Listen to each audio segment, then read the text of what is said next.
Assalamualaikum warahmatullahi wabarakatuh.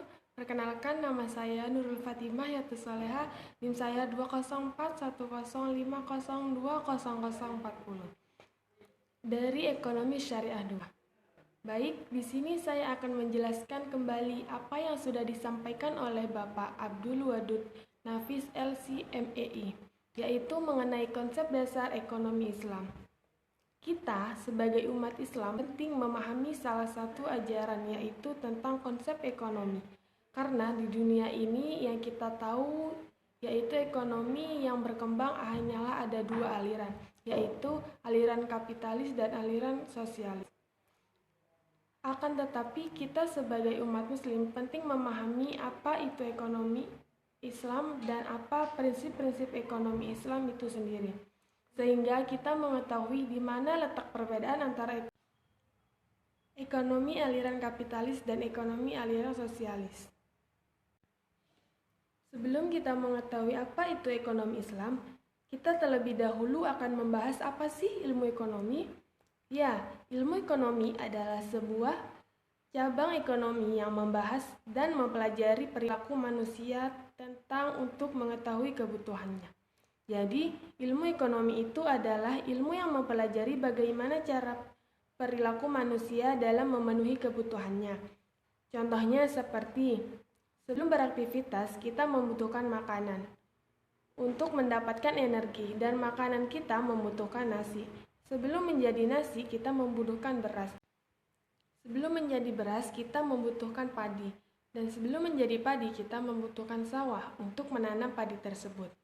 Sedangkan ekonomi Islam adalah cabang ilmu yang membahas tentang perilaku manusia untuk memenuhi kebutuhannya, untuk mencapai falah berdasarkan prinsip-prinsip Al-Quran, hadis, ijma, dan qiyas. Di dalam Al-Quran dijelaskan bahwa kita tidak boleh melakukan hal-hal yang berlebihan. Contohnya, makan, karena makan dapat mengganggu kita dalam beribadah. Sunnah yaitu nilai-nilai hadis Nabi. Bagaimana sabda Nabi SAW tentang akad jual beli, akad utang piutang, dan akad sewa menyewa. Sedangkan ijma yaitu kesepakatan para ulama dan mujahidah setelah wafatnya Nabi SAW. Ulama sepakat bahwa hukum riba itu haram, khobar itu juga haram. Sedangkan qiyas adalah menyamakan suatu hal yang belum ada dalilnya dengan yang sudah ada dalilnya. Contohnya seperti khamar dan narkoba. Selanjutnya, kita akan membahas tentang perbedaan antara ekonomi Islam kapitalis dan ekonomi Islam sosialis. Yang pertama, ekonomi Islam bersumber dari Al-Quran, Sunnah, Ijma, dan Qiyas.